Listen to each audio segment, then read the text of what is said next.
পশ্চিমবঙ্গ গ্রাম পঞ্চায়েত পরীক্ষার জন্য সবচেয়ে গুরুত্বপূর্ণ প্রশ্ন উত্তর আজকে আমরা পার্ট 2 ক্লাস আজকে আমাদের। তো প্রথম প্রশ্নতে চলে আসবো। দেখো, বলবন্ত রায় মেহতা কমিটি কত সালে তাদের রিপোর্ট পেশ করেছিলেন এবং ভারতে প্রথম কোন রাজ্যে পঞ্চায়েতি রাজ ব্যবস্থা আনুষ্ঠানিকভাবে চালু হয়? দেখো, আমি প্রিভিয়াস ক্লাসে তোমাদের বলেছিলাম যে ভারতবর্ষে প্রথম কোথায় পঞ্চায়েতি রাজ ব্যবস্থা চালু হয়েছিল। তোমরা প্রত্যেকে রাইট আনসার করেছিলে এবং উত্তর বলেছিলে যে রাজস্থানে চালু হয়েছিল। একদম ঠিক। কিন্তু এবার প্রশ্ন বলছে যে বলবন্ত রায় মেহতা কমিটি কত সালে তাদের রিপোর্ট পেশ করেছিল? কত সালে রিপোর্ট পেশ করেছিল? 1957 সাল হবে রাইট আনসার, এবং এটা প্রথম রাজস্থানে চালু হয়েছিল।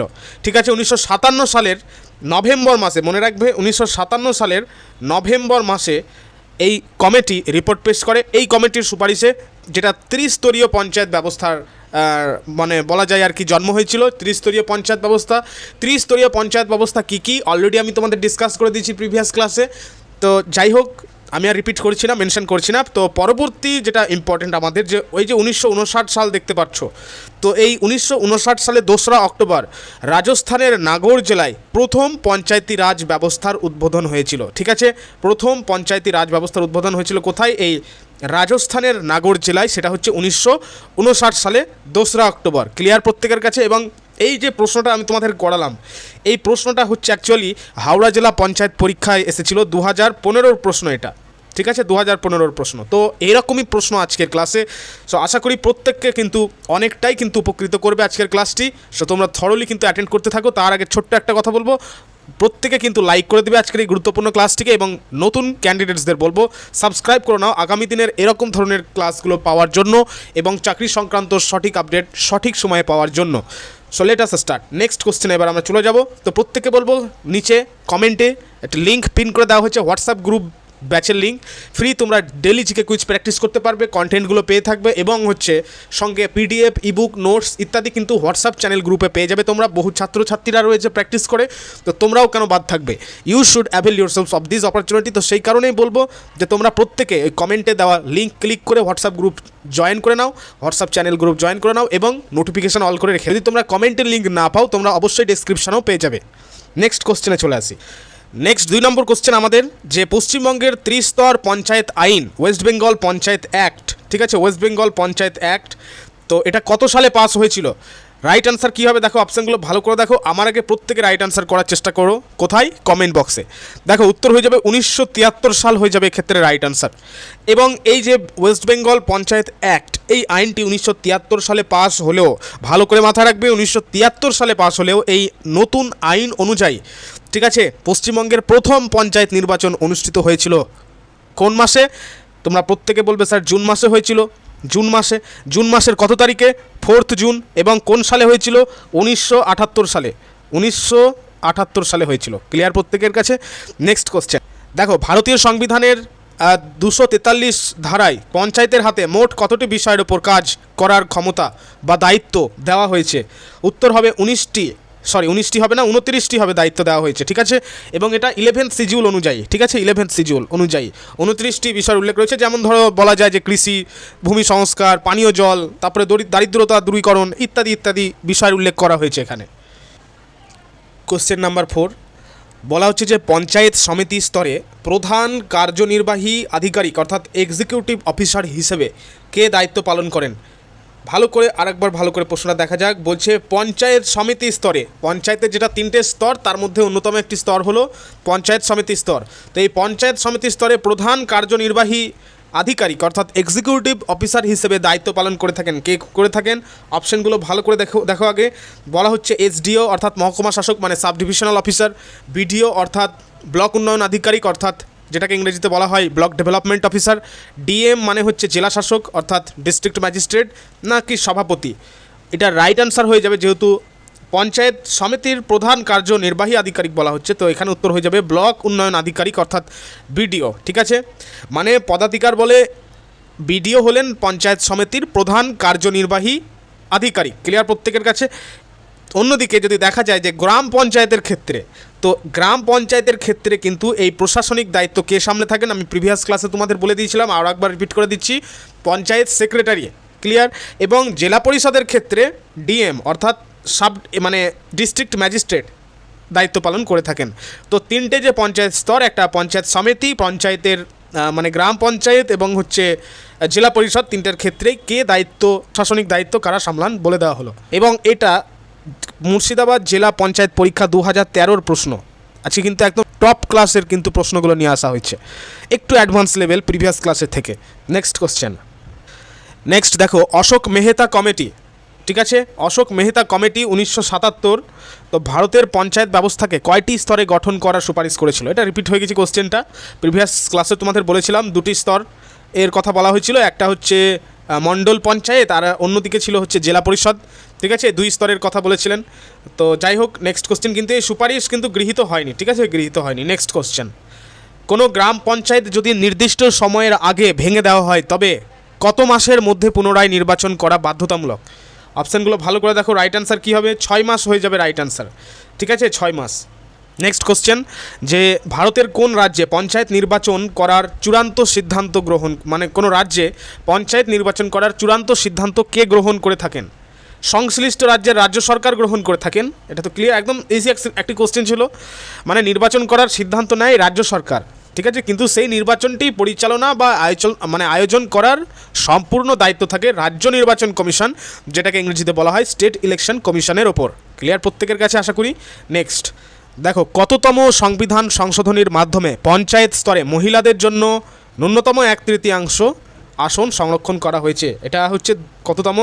আর্টিকেল নাম্বার 243, এটা রাইট আনসার হবে 73তম হবে এটা রাইট আনসার, ঠিক আছে। এছাড়াও কিন্তু সংবিধানের আর্টিকেল নাম্বার 243 ধারাতেও কিন্তু এই বিষয়টি বলা রয়েছে। তবে এখন দেখা যাচ্ছে যে বর্তমানে পশ্চিমবঙ্গ সহ দেশের বিভিন্ন রাজ্যে এই সংরক্ষণের পরিমাণ একটু বাড়িয়ে দেওয়া হয়েছে এবং সেটি 50% করা হয়েছে, ঠিক আছে। নেক্সট দেখো, ভারতের স্থানীয় স্বায়ত্তশাসন বা লোকাল সেলফ গভর্নমেন্টের জনক কাকে বলা হয়? ভেরি ইম্পর্ট্যান্ট কোশ্চেন, এটা ভেরি ইম্পর্ট্যান্ট কোশ্চেন, পঞ্চায়েত পরীক্ষা 2013 প্রশ্ন এটা, ঠিক আছে। উত্তর কী হবে? উত্তর হয়ে যাবে লর্ড রিপন, ঠিক আছে, লর্ড রিপন। মানে লর্ড রিপন 1882 সালে একটি প্রস্তাবের মাধ্যমে ভারতে প্রথম স্থানীয় স্বায়ত্তশাসনের ভিত্তিপ্রস্তর স্থাপন করেছিলেন, আর যেটা ছিল এই ব্যবস্থার মানে ম্যাগনা কার্টা বলা হয় যেটা, ঠিক আছে, তোমরা পড়ে থাকবে হিস্ট্রি। তো যাই হোক, নেক্সট কোশ্চেনে চলে আসি এবার। দেখো, জেলা পরিষদের আয়ের অন্যতম প্রধান উৎস কোনটি? অপশানগুলো ভালো করে দেখো, জেলা পরিষদের আয়ের অন্যতম প্রধান উৎস অপশান নাম্বার বি হবে রাইট আনসার, কারণ কেন্দ্রীয় সরকারের দেওয়া 100% অনুদান তো হবে না, রিজার্ভ ব্যাঙ্ক ঋণ দেয় না, সাধারণ মানুষের থেকে বাধ্যতামূলক চাঁদা কোনোভাবে নয়। অপশান নাম্বার বি হয়ে যাবে রাইট আনসার, অর্থাৎ রাজ্য সরকার কর্তৃক ধার্য করা কর ও টোল আদায়ের অংশ, ঠিক আছে। এছাড়া জেলা পরিষদ নিজস্ব এলাকার মেলা, তারপরে হচ্ছে লাইসেন্স ফি থেকেও রাজস্ব আদায় করতে পারে। তো যাই হোক, রাজ্য অর্থ কমিশন মানে স্টেট ফাইন্যান্স কমিশন এই আয়ের বন্টনটাকে ঠিক করে দেন আর কি। ক্লিয়ার প্রত্যেকের কাছে? নেক্সট কোশ্চেন, নিচের কোন কমিটির সুপারিশের ভিত্তিতে সংবিধানে ন্যায় পঞ্চায়েত গঠনের কথা বলা হয়েছিল? উত্তর কী হবে? অশোক মেহতা কমিটি হবে রাইট আনসার, ঠিক আছে, অশোক মেহতা কমিটি। এবার যদি তোমরা বলো যে এটা তো বুঝলাম, কিন্তু ন্যায় পঞ্চায়েতটা অ্যাকচুয়ালি কী বুঝতে পারলাম না, এটা অনেকে বলছো, তো বলে দিই শোনো ভালো করে, যে ন্যায় পঞ্চায়েত হলো গ্রামীণ স্তরের ছোটোখাটো দেওয়ানি বা ফৌজদারি বিবাদ সম্পত্তির একটি ছোট আদালত। ক্লিয়ার এবার প্রত্যেকের কাছে? তো এই যে ন্যায় পঞ্চায়েত এটি গঠনের মানে এটাকে তৈরি করার সুপারিশকে দিয়েছিলেন, এটাও পরীক্ষায় আসে, দেখবে উত্তর হবে তখন 1978 সালে দিয়েছিলেন। 1978 সালে, এগুলো কিন্তু সব নোট করে রাখবে, ঠিক আছে।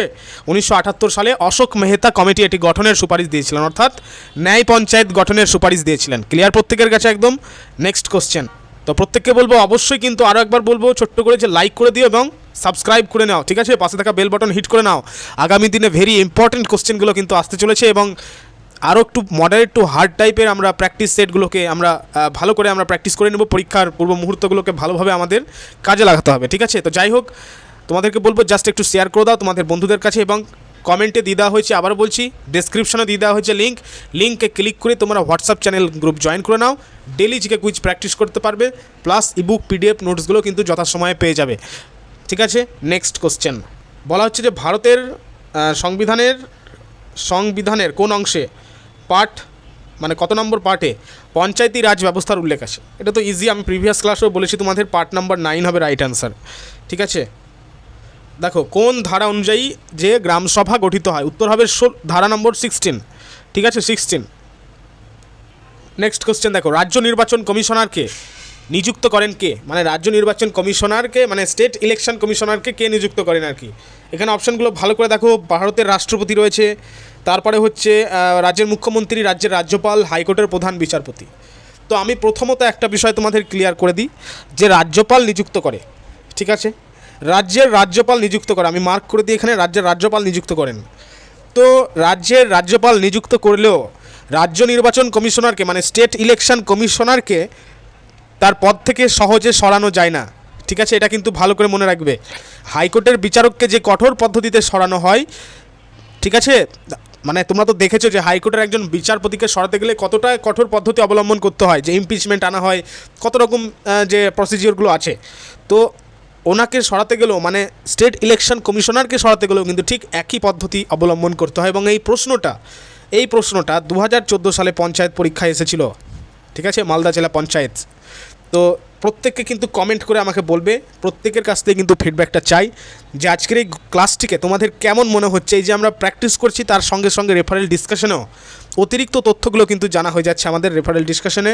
অ্যাডিশনাল যে থিওরিজগুলো রয়েছে যেগুলো আমাদের জানা প্রয়োজন, বোঝাও হচ্ছে, প্র্যাকটিসও হচ্ছে। তো এইটা তোমাদের কীরকম মনে হচ্ছে, তোমাদের কেমন মনে হচ্ছে ক্লাসটি, অবশ্যই কিন্তু তোমরা ফিডব্যাক জানাবে কমেন্টের মাধ্যমে, ঠিক আছে। এবং তোমাদের লাইক, কমেন্ট এবং হচ্ছে সাবস্ক্রাইব আমাদেরকে মোটিভেট করে আগামী দিনে আরও ভালো ক্লাসগুলোকে নিয়ে আসার জন্য, আরও ভালোভাবে বাছাই প্রশ্নগুলোকে তৈরি করার জন্য।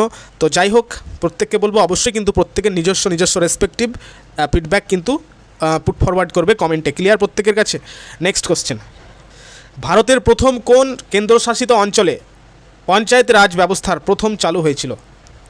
এবার কিন্তু বলে দিয়েছে, রাজ্য বলেনি, কেন্দ্রশাসিত অঞ্চল বলেছে।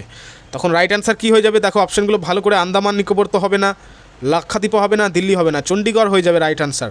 কত সালে চালু হয়েছিল? 1962 সালটাও কিন্তু মনে রাখবে যে 1962 সালে চণ্ডীগড়ে প্রথম চালু হয়েছিল পঞ্চায়েত রাজ ব্যবস্থা।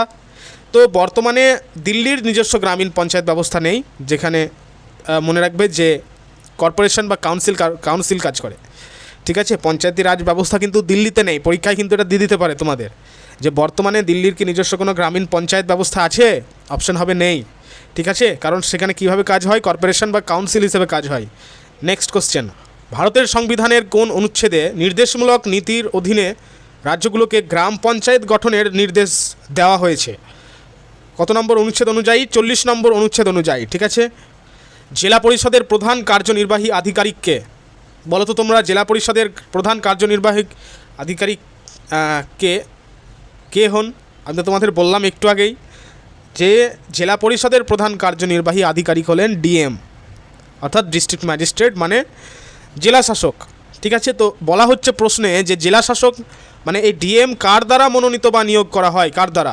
এটার উত্তর কী হবে? অপশনগুলো ভালো করে দেখো, এটা রাইট অ্যান্সার হয়ে যাবে রাজ্য সরকারের দ্বারা। মানে সাধারণ একজন সিনিয়র আইএএস অফিসার বা জেলা শাসক অর্থাৎ ডিএম এই পদে বসতে পারেন, যাকে সরাসরি রাজ্য সরকার অ্যাপয়েন্ট করিয়ে দেন। ক্লিয়ার প্রত্যেকের কাছে? নেক্সট, পশ্চিমবঙ্গের পঞ্চায়েত ব্যবস্থায় সংগৃহীত করের হিসাব পরীক্ষা বা অডিট করার সর্বোচ্চ দায়িত্ব কার থাকে? উত্তর হবে এটার এক্সামিনার অফ লোকাল অ্যাকাউন্টস হবে right answer. Very important question, কিন্তু যথেষ্ট হার্ড লেভেলের রয়েছে কোশ্চেন।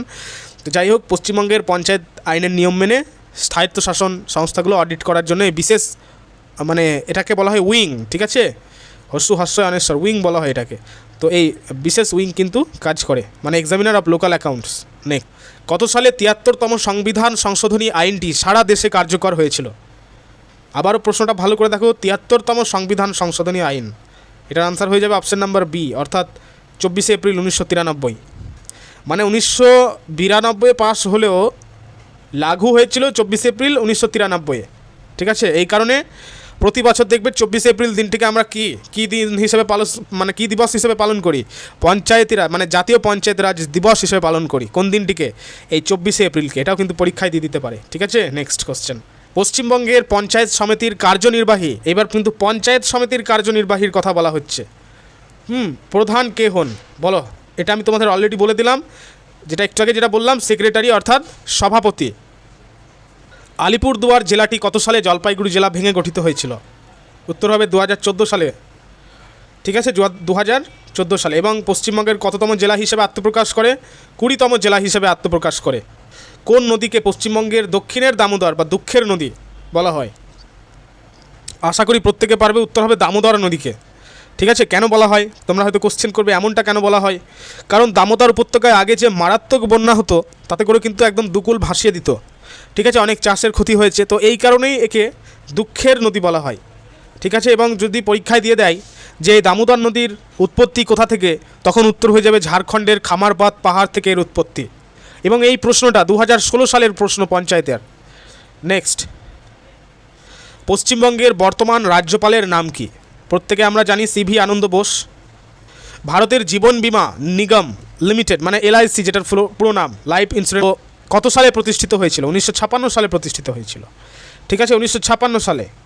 পরীক্ষায় একটা প্রশ্ন অনেক সময় দিয়ে দেয় যে এই এলআইসির সদর দপ্তর কোথায় অবস্থিত, অনেকে হয়তো ভুলে গিয়ে থাকবে, তো আমি বলে দিই তোমাদের মুম্বাই অবস্থিত। ঠিক আছে, মুম্বাই অবস্থিত এর সদর দপ্তর।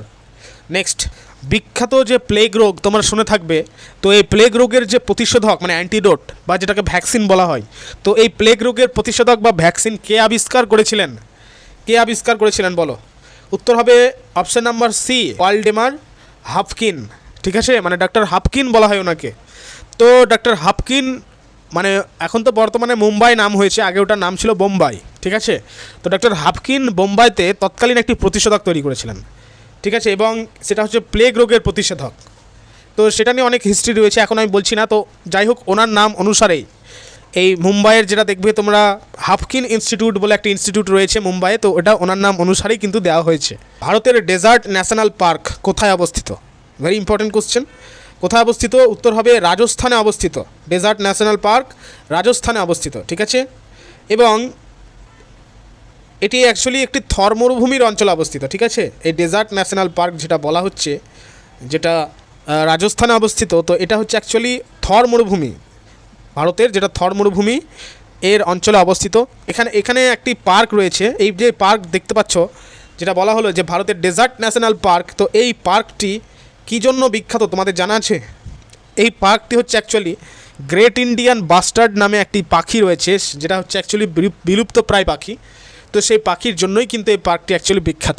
ঠিক আছে, নেক্সট, প্রত্যেককে আবার বলবো অবশ্যই কিন্তু লাইক করে দেবে এবং হাইপ করে দেবে। ঠিক আছে, আজকের এই ক্লাসটিকে প্রত্যেকেই হাইপ করে দিবে। ঠিক আছে, প্রত্যেকে কিন্তু হাইপ করে দাও যতটা পারো। তো যাই হোক, নেক্সট কোশ্চেন দেখো, পশ্চিমবঙ্গের কোন জেলায় সবচেয়ে কম বৃষ্টিপাত হয়? আমরা প্রত্যেকে তো জানি বীরভূম ময়ূরেশ্বরে কম বৃষ্টিপাত হয়, কারণ এটাকে বলা হয় পরীক্ষা অনেক সময় দেয় যে পশ্চিমবঙ্গের সবচেয়ে শুষ্কতম স্থানের নাম কি, তখন দেখবে উত্তর চলে আসবে বীরভূমের ময়ূরেশ্বর, কারণ এখানে বৃষ্টিপাত সবচেয়ে কম। তো সামগ্রিকভাবে যদি বলা হয়, তো সামগ্রিকভাবে জেলা হিসেবে ধরলে পুরুলিয়াতে কিন্তু বৃষ্টিপাতের গড় বেশ কম, পুরুলিয়াতেও, মানে বীরভূমের পরে কিন্তু এই পুরুলিয়াতেও কিন্তু আসছে, যেখানে বৃষ্টিপাতের গড় কিন্তু খানিক কম। তো এই প্রশ্নটা 2013 প্রশ্ন, পঞ্চায়েত মুর্শিদাবাদে এসেছিল। নেক্সট দেখতে পাচ্ছ, আমি তোমাদের বলে দিয়েছিলাম, এবং যারা ডেলি জিকে কুইজ প্র্যাকটিস করো হোয়াটসঅ্যাপ চ্যানেলে, তাদেরকে বলবো এই প্রশ্নটা একদম সহজ প্রশ্ন। ঠিক আছে, আর যারা এখনও পর্যন্ত জয়েন করোনি বা ভুলে গিয়ে থাকো, তো অবশ্যই কিন্তু কমেন্টে লিঙ্ক দিয়ে দেওয়া হয়েছে, ডেসক্রিপশনেও লিঙ্ক দিয়ে দেওয়া হয়েছে, হোয়াটসঅ্যাপ চ্যানেল গ্রুপ জয়েন করে নাও খুব শীঘ্রই, কারণ ওখানে daily GK quiz notes PDF ebook তো আগামী দিনে চলে আসছে, স্পেশালি পঞ্চায়েত বেস্ট। তো যাই হোক, দেখো হর্ষচরিত এই গ্রন্থটি কার লেখা? বাণভট্টের লেখা। হর্ষচরিত গ্রন্থটি কার লেখা? বাণভট্টের লেখা। এবং যদি তোমাকে পরীক্ষায় বলা হয় যে বাণভট্ট মানে কার সভাকবি ছিলেন, তখন উত্তর কী হবে? সম্রাট হর্ষবর্ধনের সভাকবি ছিলেন। ঠিক আছে, সম্রাট হর্ষবর্ধনের সভাকবি ছিলেন। তো তার লেখা একটি বিখ্যাত বই হচ্ছে হর্ষচরিত ছাড়াও কাদম্বরী। ঠিক আছে, মনে রাখবে, কাদম্বরী তার বিখ্যাত বই। নেক্সট, মানুষের শরীরের সুষুম্না স্নায়ুর অর্থাৎ স্পাইনাল নার্ভসের সংখ্যা কত জোড়া? অপশানগুলো ভালো করে দেখো, উত্তর কী হবে? 31 জোড়া। ঠিক আছে, 31 জোড়া। নিচের কোনটি পশ্চিমবঙ্গের একটি বিখ্যাত রামসার সাইট? রামসার সাইট বলা হয়েছে, বিখ্যাত রামসার সাইট, উত্তর কী হবে? সুন্দরবন জলাভূমি। ঠিক আছে, সুন্দরবন জলাভূমি হবে রাইট আনসার। তো এই সুন্দরবনকে রামসার সাইটের মর্যাদাটা কত সালে দেওয়া হয়েছিল? 2019 সালে দেওয়া হয়েছিল। ঠিক আছে, 2019 সালে, এবং এটি পশ্চিমবঙ্গের দ্বিতীয় রামসার সাইট। তাহলে প্রথমটা কোনটা? প্রথম যে রামসার সাইট সেটা হচ্ছে পূর্ব কলকাতার জলাভূমি। ঠিক আছে, ইস্ট কলকাতা যেটাকে বলা হচ্ছে, পূর্ব কলকাতার জলাভূমি। নেক্সট কোশ্চেন, যে স্বাধীন ভারতের প্রথম শিক্ষামন্ত্রী কে ছিলেন? আশা করি প্রত্যেকে এটার উত্তর পারবে, একদম উড়িয়ে দাও কমেন্টে প্রত্যেকে রাইট অ্যান্সার করো, এটা তোমাদের হোমওয়ার্ক থাকলো, মানে কমেন্টে টাস্ক থাকলো, এক্ষুনি করো। ঠিক আছে, নেক্সট কোশ্চেন দেখো যে রোধের বা রেজিস্ট্যান্সের এসআই একক কী? রোধের এসআই একক হচ্ছে ওহম। ওহমের চিহ্ন আশা করি প্রত্যেকে জানো, এটা হচ্ছে ওহমের চিহ্ন। তো ওহম হচ্ছে রোধের এসআই একক, ঠিক আছে। এবার যদি বলা হয় যে কারেন্টের একক কী, কারেন্টের একক যদি পরীক্ষায় দিয়ে দেয় তখন উত্তরে এই যে দেখতে পাচ্ছ অ্যাম্পিয়ার বলে লেখা আছে, অ্যাম্পিয়ার হয়ে যাবে তখন রাইট অ্যান্সার। অর্থাৎ কারেন্টের একক হচ্ছে অ্যাম্পিয়ার। আর যদি বলা হয় ক্ষমতার বা পাওয়ারের একক কী, পাওয়ারের একক হচ্ছে ওয়াট। দেখতে পাচ্ছ ওয়াট মানে WATT, বাল্বে দেখবা লেখা থাকবে 10 ওয়াটের, তারপরে 12 ওয়াটের, এরকম এগুলো হচ্ছে পাওয়ার অর্থাৎ ক্ষমতার একক। ক্লিয়ার প্রত্যেকের কাছে? নেক্সট, বড়লাট লর্ড কার্জন কত সালে বঙ্গভঙ্গ ঘোষণা করেছিলেন? আমরা প্রত্যেকেই জানি 1905-এর বঙ্গভঙ্গ আন্দোলন, তাহলে আর দেখার প্রয়োজনই নেই, একদম উড়িয়ে দিতে হবে। এবং এই বঙ্গভঙ্গ আন্দোলনটি রদ করা হয়েছিল কার আমলে? লর্ড হার্ডিঞ্জের আমলে, ঠিক আছে। কত সালে? 1911 সালে, ঠিক আছে। নেক্সট, একদম সহজ প্রশ্ন, যে বিশ্ব পরিবেশ দিবস কবে পালন করা হয়?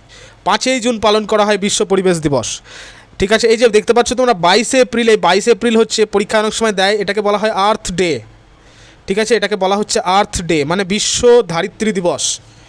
নিচের কোনটি একটি নোবেল গ্যাস নয়? নয় বলেছে কিন্তু নোবেল গ্যাস বলেনি, নোবেল গ্যাস নয়। তাহলে দেখতে পাচ্ছ তোমরা নোবেল গ্যাস কী কী, সেগুলো আমি প্রথমে তোমাদের বলে দিই।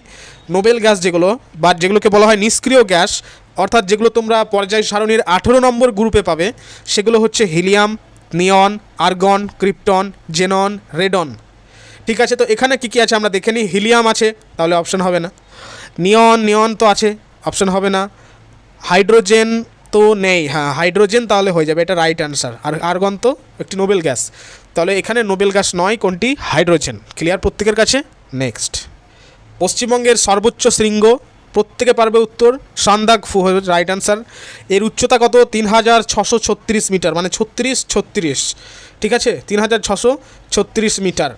এবং এটি দার্জিলিং ও নেপাল সীমান্তে সিঙ্গালীলা পর্বত শ্রেণীতে অবস্থিত। অনেক সময় প্রশ্নটা দিয়ে দেয় যে পশ্চিমবঙ্গের সর্বোচ্চ শৃঙ্গ অর্থাৎ সান্দাকফু কোন পর্বত শ্রেণীতে অবস্থিত, তখন দেখবে অপশন থাকবে দার্জিলিং ও নেপাল সীমান্তে সিঙ্গালীলা পর্বত শ্রেণীতে অবস্থিত। ক্লিয়ার? নেক্সট, কোন ভিটামিনের অভাবে মানুষের স্কারভি রোগে হলে দেখবে যে মাড়ি থেকে রক্ত পড়ছে, ঠিক আছে। এই রোগটা হয় কোন ভিটামিনের অভাবে? অপশানগুলো ভালো করে দেখো। ভিটামিন এ তো হবে না, ঠিক আছে, ভিটামিন বিও হবে না, ভিটামিন সি হবে এক্ষেত্রে রাইট অ্যান্সার, ভিটামিন সি। এবং এই ভিটামিন সি এর রাসায়নিক নাম কি? অ্যাসকর্বিক অ্যাসিড, অ্যাসকর্বিক অ্যাসিড, ঠিক আছে। ভিটামিন সি এর রাসায়নিক নাম হলো অ্যাসকর্বিক অ্যাসিড। তো এটা ভিটামিন সি কোন জাতীয় ফলে থাকে? টক জাতীয় ফলে সবচেয়ে বেশি পরিমাণে পাওয়া যায় ভিটামিন সি। এবং দেখবে আমলকিতে ভিটামিন সি সবচেয়ে বেশি থাকে, মানে অনেক পরিমাণে থাকে। কিসের উপস্থিতির কারণে গাছের পাতা সবুজ দেখায়? মানে কি এমন থাকে যেটা গাছের পাতা সবুজ দেখায়? তখন উত্তর হবে ক্লোরোফিল। কি উত্তর হবে? ক্লোরোফিল হবে তখন রাইট অ্যান্সার। এবং এই ক্লোরোফিলের কেন্দ্রে থাকে ম্যাগনেসিয়াম, যেটার সংকেত হচ্ছে Mg, ম্যাগনেসিয়াম ধাতু থাকে, যা সালোক সংশ্লেষ প্রক্রিয়ায় আলো শোষণ করতে সাহায্য করে। নেক্সট প্রশ্ন, একদম জলের মতো প্রশ্ন, খুবই সহজ, যে বিখ্যাত হাজারদুয়ারি প্যালেস পশ্চিমবঙ্গের কোন জেলায় অবস্থিত? প্রত্যেকে আশা করি পারবে। তোমরা নিজেরাই কমেন্টে, এটা আস থাকলো, এটা তোমাদের নিজেরা উত্তর করো কমেন্টে। ক্লিয়ার? এবং মনে রাখবে এই যে হাজারদুয়ারি, অর্থাৎ এই হাজারদুয়ারি প্যালেস কার আমলে তৈরি হয়েছিল? মনে রাখবে নবাব হুমায়ুন ঝা, ঠিক আছে, নবাব হুমায়ুন ঝায়ের আমলে কিন্তু তৈরি হয়েছিল এই বিখ্যাত যেন হাজারদুয়ারি প্যালেস, ঠিক আছে। এখানে তোমরা দেখতে পাবে 1000টি দরজার মধ্যে 900টি আসল এবং 100টি নকল, মানে অ্যাকচুয়ালি 1000টি দরজা রয়েছে টোটাল, সেই কারণে হাজারদুয়ারি বলা হয়। কথাকলি কোন রাজ্যের বিখ্যাত শাস্ত্রীয় নৃত্য বা ক্লাসিক্যাল ডান্স? রাইট অ্যান্সার করো প্রত্যেকে। উত্তর কী হবে? এটার উত্তর হয়ে যাবে কেরালা, কেরালা হবে রাইট অ্যান্সার, কেরালার কথাকলি। এছাড়াও কিন্তু কেরালাতে দুটো শাস্ত্রীয় নৃত্য দেখা যায়, তো কথাকলি একটা হয়ে গেল, আর একটা হচ্ছে মোহিনী আট্টাম, ঠিক আছে, আমি লিখছি না, তোমরা শুনে নাও, মোহিনী আট্টাম। তাছাড়াও আরেকটা বিষয় বলে দিই, তামিলনাড়ুর যেটা নৃত্য সেটা হচ্ছে ভারতনাট্যম, ঠিক আছে, ভারতনাট্যম। নেক্সট, ভারতের সংবিধানের খসড়া কমিটির চেয়ারম্যান কে ছিলেন? মানে ড্রাফটিং কমিটির চেয়ারম্যান ডক্টর B.R. আম্বেদকর, মানে ভীমরাও রামজি আম্বেদকর। পরীক্ষায় অনেক সময় দিয়ে দেয় যে ভারতের সংবিধানের জনক কাকে বলা হয়, তখনও উত্তর হয়ে যাবে ডক্টর B.R. আম্বেদকরকে বলা হয় ভারতীয় সংবিধানের জনক। সৌরজগতের সবচেয়ে উষ্ণতম গ্রহ কোনটি? উত্তর হবে শুক্র, মানে ভেনাস সবচেয়ে উষ্ণতম গ্রহ, ঠিক আছে। তোমরা হয়তো বলবে যে বুধ গ্রহ কেন হলো না, বুধ তো সূর্যের সবচেয়ে কাছে। তো তোমাদের বলে রাখি, বুধ গ্রহ সূর্যের সবচেয়ে কাছে থাকলেও শুক্র গ্রহের বায়ুমণ্ডলে প্রচুর পরিমাণে কার্বন ডাইঅক্সাইড মানে CO2 রয়েছে, এবং এই কার্বন ডাইঅক্সাইড থাকায় গ্রিন হাউস এফেক্টের কারণে এখানে মানে এটি সৌরজগতের সবচেয়ে গরম গ্রহ। এবার তো ক্লিয়ার প্রত্যেকের কাছে? যাই হোক, প্রত্যেকে কিন্তু লাইক করে দেবে, ঠিক আছে? প্রত্যেককে বলছি, প্রত্যেকের কাছ থেকে কিন্তু আমি লাইক চাই। নেক্সট, বিশ্ববিখ্যাত গীত গোবিন্দ গ্রন্থটি কার রচনা? জয়দেবের রচনা গীত গোবিন্দ, ঠিক আছে? জয়দেবের রচনা। যাই হোক, আমি আগামী দিনে চেষ্টা করব যে স্ট্যাটিক জিকের ওপর একটি ক্লাস দিয়ে দেওয়া তোমাদের পঞ্চায়েতের জন্য। স্ট্যাটিক জিকের ওপর ক্লাস কারা কারা চাও প্রত্যেকে কিন্তু কমেন্ট করে জানাও। ক্লিয়ার? তো যাই হোক, এই যে জয়দেব দেখছো, গীত গোবিন্দম কাব্যের রচয়িতা জয়দেব, ইনি সেন বংশের শেষ রাজা লক্ষণ সেনের সভাকবি ছিলেন, ঠিক আছে? কম্পিউটারের মস্তিষ্ক বা ব্রেন অফ কম্পিউটার কাকে বলা হয় বলো তো? সিপিইউকে বলা হয় কম্পিউটারের মস্তিষ্ক, মানে সেন্ট্রাল প্রসেসিং ইউনিট, সিপিইউ এর পুরো নাম। তো এর যেটা তিনটে অংশ রয়েছে মনে রাখবে তোমরা, আমি জাস্ট একটু বলে দিই। একটা হচ্ছে ALU, আর হচ্ছে CU, আর একটা হচ্ছে মেমোরি ইউনিট, ঠিক আছে? তো এই তিনটে পার্ট রয়েছে সিপিইউ এর, অর্থাৎ সেন্ট্রাল প্রসেসিং ইউনিটের, এবং এটি 2016 প্রশ্ন পঞ্চায়েতের। নেক্সট, অলিম্পিক পতাকায় কটি রঙের বৃত্ত বা রিং থাকে? উত্তর হবে 5টি। এটা আমি তোমাদের বলেছিলাম অলরেডি যে 5টি রিং থাকে, পৃথিবীর 5টা মহাদেশকে রিপ্রেজেন্ট করে। প্রথমে দেখবে তোমরা নীল রঙের থাকবে, নীল রঙের, যেটা হচ্ছে অ্যাকচুয়ালি ইউরোপ মহাদেশকে রিপ্রেজেন্ট করে। তারপরে দেখবে হলুদ রং থাকবে, যেটা অ্যাকচুয়ালি এশিয়াকে রিপ্রেজেন্ট করে। কালো রং থাকবে, যেটা হচ্ছে আফ্রিকাকে রিপ্রেজেন্ট করে। সবুজ রং থাকবে, দেখবে সবুজ রং, যেটা অস্ট্রেলিয়ার কালার। আর একটা হচ্ছে লাল টাইপের কালার থাকবে, দেখবে লাল, সেটা হচ্ছে আমেরিকাকে রিপ্রেজেন্ট করে।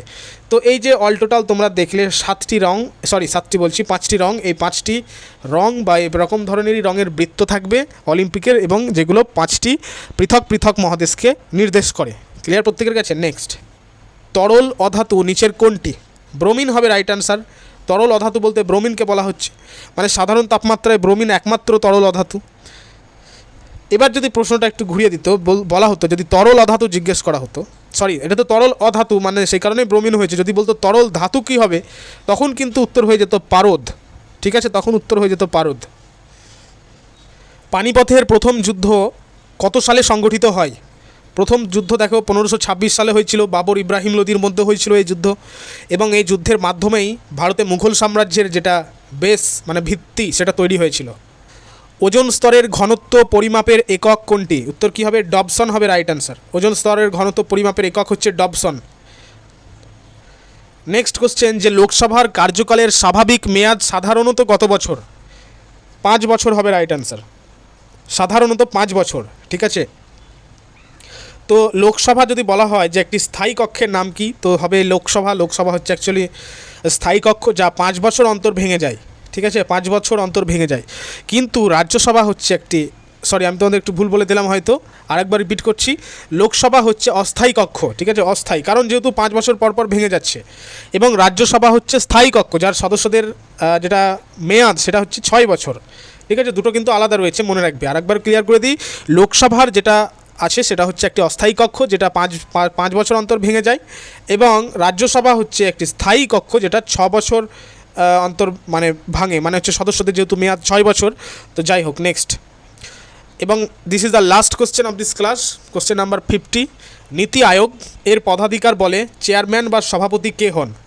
ঠিক আছে, নীতি আয়োগ থেকে প্রশ্ন দিয়েছে। নীতি আয়োগের চেয়ারম্যান হচ্ছে, এটা বহু পরীক্ষা আসে, পুলিশে এসেছে, সিজিএলে আসা, এসএসসিতে যে কোনো পরীক্ষায় এটা দেখতে পাওয়া যায়। প্রশ্নটার উত্তর হচ্ছে ভারতের প্রধানমন্ত্রী নিজেই হচ্ছেন নীতি আয়োগের চেয়ারম্যান, ঠিক আছে? তাহলে নীতি যেটা পড়ছি NITI নীতি, এটার পুরো নাম কি?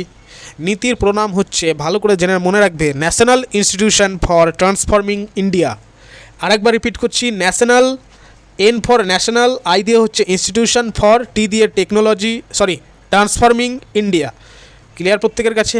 National institution for transforming India, এটা হচ্ছে নীতির পুরো নাম। তো 2015 সালের 1 জানুয়ারি মানে প্ল্যানিং কমিশনের পরিবর্তে এই নীতি আয়োগটা গঠন করা হয়েছিল। মানে প্ল্যানিং কমিশন ছিল আগে যেটা নাম, সেটা এখন বর্তমানে নীতি আয়োগে চেঞ্জ করা হয়েছে নামটি, জাস্ট তো যাই হোক, প্রত্যেকে কিন্তু বলবো আবারও সাবস্ক্রাইব করে নাও যদি ভুলে গিয়ে থাকো, আর যারা সাবস্ক্রাইব করে দিয়েছো ইতিমধ্যে তাদেরকে অসংখ্য ধন্যবাদ। তাছাড়াও তোমরা দেখতে পাবে আগামী দিনে বহু ক্লাসগুলো আসছে এরকম ধরনের টপিক নিয়ে, টপিক ওয়াইজ প্র্যাকটিস সেটের আজকে তো রেফারেল ডিসকাশন হলো, আগামী দিনে তো এমন ক্লাসগুলো আসবে যেখানে rapid question answer set practice হবে, প্লাস ম্যারাথন ক্লাসগুলোকেও আনা হবে পঞ্চায়েতের উপর বেস্ট করে, স্ট্যাটিক জিকেগুলো রয়েছে। তো আগামী দিনে চেষ্টা করা হচ্ছে ইংরেজির ক্লাসটাকে নিয়ে আসার, ঠিক আছে? তো প্রত্যেককে বলবো অবশ্যই কিন্তু সঙ্গে থাকো, লাইক করে দিও আজকের এই গুরুত্বপূর্ণ ক্লাসটিকে এবং হাইপ করে দিও প্রত্যেকেই, ঠিক আছে? আর প্রত্যেকে কিন্তু কমেন্ট করে জানাবে আজকের ক্লাসটি কেমন লাগলো, সেই সঙ্গে কমেন্ট করবে তোমরা কোথা থেকে ক্লাসটি অ্যাটেন্ড করছো। প্রত্যেকে কিন্তু কমেন্ট করে জানাবে কে কোন প্লেস থেকে কোন জায়গা থেকে ক্লাসটি অ্যাটেন্ড করছো, ঠিক আছে? সো থ্যাংক ইউ প্রত্যেককে ক্লাস অ্যাটেন্ড করার জন্য এবং ফুল অ্যাটেনশন দেওয়ার জন্য। Thank you.